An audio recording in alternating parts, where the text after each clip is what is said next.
ओम नमो भगवते वासुदेवाय नमो नमः। भक्तों, आप सभी का स्वागत है आपके अपने चैनल पर संदीप भक्ति ज्ञान गंगा में। आज की इस वीडियो में हम जानने वाले हैं सफला एकादशी की पूजा विधि। भक्तों, साल में 24 एकादशी का व्रत रखा जाता है जो सभी भगवान विष्णु को समर्पित है। एकादशी व्रत हर माह के शुक्ल पक्ष और कृष्ण पक्ष की एकादशी तिथि पर रखा जाता है जो हर माह में 2 बार आती है। मान्यताओं के अनुसार सभी एकादशी अपना विशेष महत्व रखती हैं, परंतु सफला जो है सबसे प्रमुख माना गया है। तो आपने इस प्रकार से एक चौकी लगानी है। चौकी के ऊपर पीला वस्त्र या जो भी शुभ कलर हो आप चौकी पर बिछाएं। चौकी आप पूर्व दिशा या उत्तर पूर्व दिशा की ओर लगाएं और इस तरह से देखिए, ये भगवान विष्णु जी की और माता महालक्ष्मी की संयुक्त फोटो या तस्वीर आपने स्थापित करनी है, क्योंकि जहाँ भगवान विष्णु जी का पूजन होता है वहाँ महालक्ष्मी अपने आप ही आ जाती हैं। तो देखिए, हमने यहाँ पर फूलों का और तिलों का आसन दे करके संयुक्त तस्वीर को विराजमान कर लिया है और यहाँ पर गणपति जी की फोटो हम विराजमान कर लेंगे। तो देखिए भक्तों, पौष मास के कृष्ण पक्ष की एकादशी को सफला एकादशी का व्रत रखा जाता है।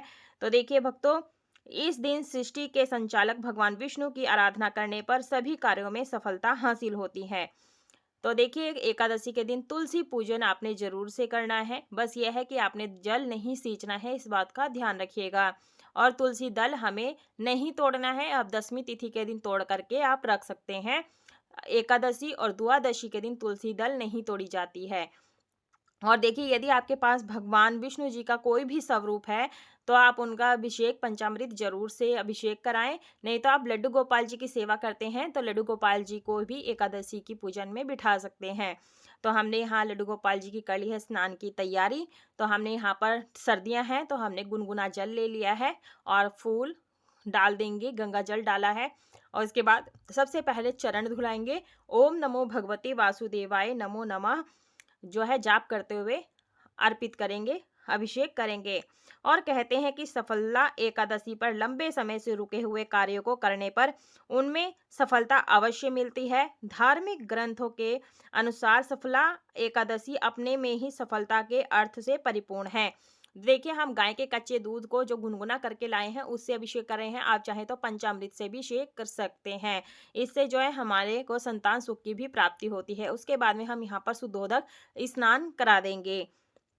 तो देखिए, इस तिथि पर भगवान विष्णु और माता महालक्ष्मी की उपासना करने से साधक को हर क्षेत्र में सफलता प्राप्त होती है। तो देखिए, हमने यहाँ पर अंग पोषण करना है लड्डू गोपाल जी का। ये जल बच जाता है किसी पवित्र पौधे में हम डाल देंगे। इसके बाद में हम अंग पोषण करेंगे। सर्दियां हैं तो आप लड्डू गोपाल जी का थोड़ा खास ध्यान रखिएगा, क्योंकि ये बाल स्वरूप है और इनकी जो है पूजा हम एक बच्चे की तरह करते हैं। और देखिए, इस साल एकादशी कब है, इसका पूजा करने का शुभ मुहूर्त क्या है, वो आपको शुभ मुहूर्त डिस्क्रिप्शन में मिल जाएगा। आप यहाँ जा करके चेकआउट कर सकते हैं और सही समय पर अपने व्रत का पारण कर सकते हैं। तो देखिए, इस बार एकादशी बहुत ही खास है। तो यह एक ही दिन जो है पूरा भारतवर्ष व्रत करेगा बड़ी धूमधाम से। सफला एकादशी का दूसरा यह है कि दिन पड़ रहा है इस दिन गुरुवार का, और गुरुवार के दिन जब एकादशी आती है तो इसका महत्व और भी ज्यादा बढ़ जाता है। तो देखिए, पीले रंग का अत्यधिक महत्व होता है इस पूजा में। तो आप लड्डू गोपाल जी को पीले रंग का पोशाक आप जरूर से पहनाएं और स्वयं भी पीले रंग की पोशाक पहने। अगर पीली पोशाक नहीं पहन सकते तो हाथों में पीली चूड़ियां अवश्य रूप से पहने। और अगर पुरुष पूजा कर रहे हैं तो अपने हाथों में या फिर अपने पर्स में पीली रुमाल जरूर से रखें। इसके बाद में हम यहाँ पर तिल के तेल का या देसी घी का दीपक प्रज्वलित कर लेंगे और अक्षत यानी तिल और पुष्प लेकर के हमें यहाँ पर जो है संकल्प लेना होता है और प्रार्थना करनी होती है, हे सभी देवी देवताओं, आप हमारी चौकी पर विराजमान हो जाएं और मैं यहाँ एकादशी का व्रत करने जा रहा हूँ या करनी जा रही हूँ, ये सफलता पूर्वक पूर्ण हो जाए, ऐसी प्रार्थना करना है, कोई विघ्न ना है। ऐसी प्रार्थना करके अक्षत पुष्प यानी तिल और पुष्प सभी के चरणों में छोड़ देंगे। उसके बाद में हम यहाँ पर जो है शुद्धिकरण करेंगे, पवित्रीकरण करेंगे पुष्प की सहायता से। तो सबसे पहले तो हमें एकादशी के दिन सुबह जल्दी उठना चाहिए। किसी भी पवित्र नदी का जल स्नान वाले पानी में डाल करके स्नान करें, क्योंकि गंगा स्नान करना सबके लिए पॉसिबल नहीं है।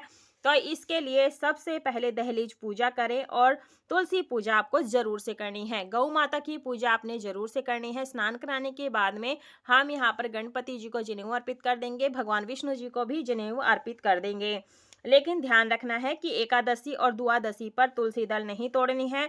तुलसी आप दशमी के दिन तोड़ करके जरूर से रख लें। इत्र लगा करके वस्त्र रूपी कलावा हम सभी को समर्पित कर देंगे। लड्डू गोपाल जी को हमने स्नान करा दिया है और हमने वस्त्र भी पहनाए, लेकिन फिर भी हम कलावा अर्पित कर रहे हैं। इसके बाद में माता महालक्ष्मी जी को भी हम यहाँ पर जो है जिन्हें कलावा अर्पित कर देंगे। आप चाहें तो यहाँ पर चुनरी भी अर्पित कर सकते हैं। इत्र की सेवा सभी को दे देंगे। भक्तों, जैसे कि नाम से ही प्रतीत होता है, सफला एकादशी यानी आपके समस्त कार्यों को सफल बनाने वाली एकादशी है। तो अगर आप नौकरी में उन्नति, तरक्की पाना चाहते हैं, किसी परीक्षा में सफलता पाना चाहते हैं, दाम्पत्य जीवन सुखमय बनाना चाहते हैं, या फिर संतान नहीं हो रही है, संतान प्राप्ति चाहते हैं, तो आपको सफला एकादशी का व्रत और इस व्रत के नियम का पालन जरूर से करना चाहिए। तो हम यहाँ पर चंदन रोली से सभी को टीका कर देंगे। भक्तों, एक कमेंट आया था मेरे पास कि हम माता रानी को चंदन का टीका लगा सकते हैं, अष्टगंध चंदन का टीका लगाते हैं, लेकिन कुमकुम का टीका भी जरूर से लगाना चाहिए। तो हाँ भक्तों, जरूर से लगाना चाहिए, चंदन का टीका नहीं लगाना चाहिए। चंदन के ऊपर आप रोली कुमकुम जरूर से लगाएं, खाली चंदन नहीं लगाना होता है, इस बात का ध्यान रखिएगा। गौ माता को भी हम चंदन रोली का टीका लगा देंगे। एकादशी तिथि है तो हमें चावलों का यानी अक्षतों का प्रयोग नहीं करना है। सफेद तिल या काले तिल आप ले सकते हैं और इससे ही हमें टीका लगाना है। इससे हमारा जो है टीका संपूर्ण हो जाता है।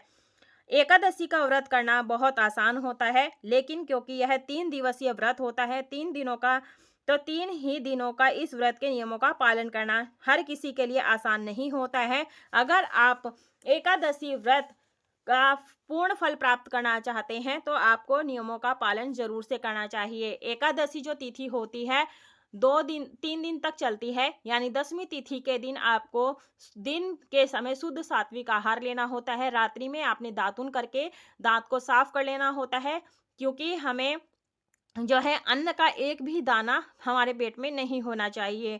और एकादशी के दिन निर्जला निराहार रहा जाता है। द्वादशी के दिन शुभ मुहूर्त में व्रत का पारण किया जाता है, दान दक्षिणा देने के बाद में। तो इस तरह से हमें पूरा नियम पालन करना है। एकादशी के दिन जो महिलाएं होती हैं उन्हें बाल नहीं धुलने चाहिए और नाखून बाल बिल्कुल भी नहीं काटने चाहिए। ये जो व्रत है स्त्री पुरुष बच्चे सभी लोग कर सकते हैं, जिसकी सामर्थ्य जैसी हो वैसा आप कर सकते हैं। गणेश जी का भोग प्रसाद हमने अलग से रखा है और पंचमेवे का भोग लगाया है, और भगवान विष्णु जी को हम यहाँ पर खजूर का दूध का भोग लगाएंगे।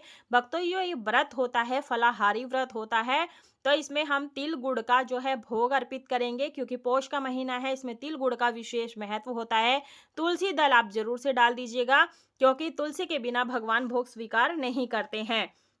भक्तों, अगर आप व्रत नहीं भी कर पा रहे हैं तो आज के दिन आप पूजा जरूर करें। आज के दिन भूल कर भी आपको किसी भी तरह का तामसिक चीजों का सेवन नहीं करना है, जैसे प्याज, लहसुन, मांस, मदिरा और चावल आपको नहीं खाने हैं और ना ही किसी को देना है। तो देखिए, हमने यहाँ पर जल का भी भोग लगा दिया है। ऋतु फल जो आपको केला मिल जाता है तो केले का भोग आप जरूर से लगाएं, क्योंकि भगवान विष्णु जी को केला अत्यधिक प्रिय होता है। और आज के दिन केले के वृक्ष पौधे के नीचे आपने देसी घी का दिया जरूर से जलाना है। चना गुड़ दाल अवश्य रूप से चढ़ाना है। और देखिए, हमने यहाँ पर तिल और पुष्प ले लिया है। यहाँ पर सफला एकादशी की व्रत कथा कहानी को पढ़ेंगे या सुनेंगे। आप चाहे तो यहाँ विष्णु सहस्त्र नाम का पाठ कर सकते हैं, या विष्णु जी के 108 नामों का जाप कर सकते हैं, या ओम नमो भगवते वासुदेवाय नमो नमः मंत्र का जाप कर सकते हैं तुलसी की माला पर। पाठ संपूर्ण हो जाने के बाद फूल और तिल भगवान के चरणों में छोड़ देंगे। अंत में हमें करनी होती है आरती। आज के दिन आप कर सकते हैं हवन तिल गुड़ से। और देखिए, एकादशी के दिन अखंड ज्योत जलानी चाहिए, बहुत अच्छा होता है। तो देखिए, हम यहाँ पर ओम नमो भगवते वासुदेवाय नमो नमः मंत्र का जाप करते हुए आरती उतार लेंगे। अगर सुबह में नहीं जला सके तो संध्या के समय आपने एक अखंड दीपक प्रज्वलित जरूर से करना है, जो कि द्वादशी की सुबह तक जलता रहना चाहिए। ऐसा करने से आपके घर की सारी नेगेटिविटी दूर हो जाती है। साथ ही जो लोग एकादशी का व्रत करते हैं, नियमों का पालन करते हैं, उन पर भगवान विष्णु की कृपा के साथ साथ पितरों की भी कृपा सदैव सर्वदा बनी रहती है। तो देखिए, हमने आरती को ठंडा कर दिया है, सभी चीजों को मिनस दिया है। मिनसने से भोग प्रसाद भगवान स्वीकार कर लेते हैं। दक्षिणा जरूर से निकालें। दक्षिणा पूजा में रही कोई कमी रहती है वो दक्षिणा से परिपूर्ण हो जाती है। तो इस तरह से हमें दक्षिणा जरूर से निकालनी है। चौकी का विसर्जन हमें द्वादशी के दिन करना होता है, अगले दिन सेम डे नहीं करना है। ये पूजा आप सुबह सुबह में करें। अगर सुबह नहीं कर पाते हैं, शाम के समय गोधूली वेला में इस पूजन को कर सकते हैं। भोग प्रसाद आप परिवारजन में बांट दीजिएगा। तिल गुड़ और दक्षिणा का हमें दान करना होता है। गौ माता को गुड़ रोटी चना दाल जरूर से खिलानी चाहिए। और जो ये आपने निर्जला व्रत रखा है तो आप दान दक्षिणा देने के बाद में अपना व्रत खोल सकते हैं, क्योंकि एकादशी का व्रत करने से हमारे पितरों को मुक्ति मिलती है। और देखिए, पूजा से पहले या पूजा के बाद में आपको सूर्य देव को अर्घ्य जरूर देना है। हर दिन हमें सूर्य देव की पूजा करनी चाहिए, क्योंकि यह पौष मास की एकादशी है, खरमास चल रहा है इस समय, तो सूर्य देवता को जल आपको जरूर चढ़ाना चाहिए। एकादशी के दिन महिलाओं को बाल नहीं धुलना चाहिए। आप दशमी के दिन बाल धुल सकते हैं। तो ये जो पूजन है हम सुबह सुबह कर रहे हैं। वीडियो पसंद आई है सफला एकादशी की तो वीडियो को लाइक शेयर सब्सक्राइब जरूर करें। कमेंट बॉक्स में हरे कृष्णा राधे राधे।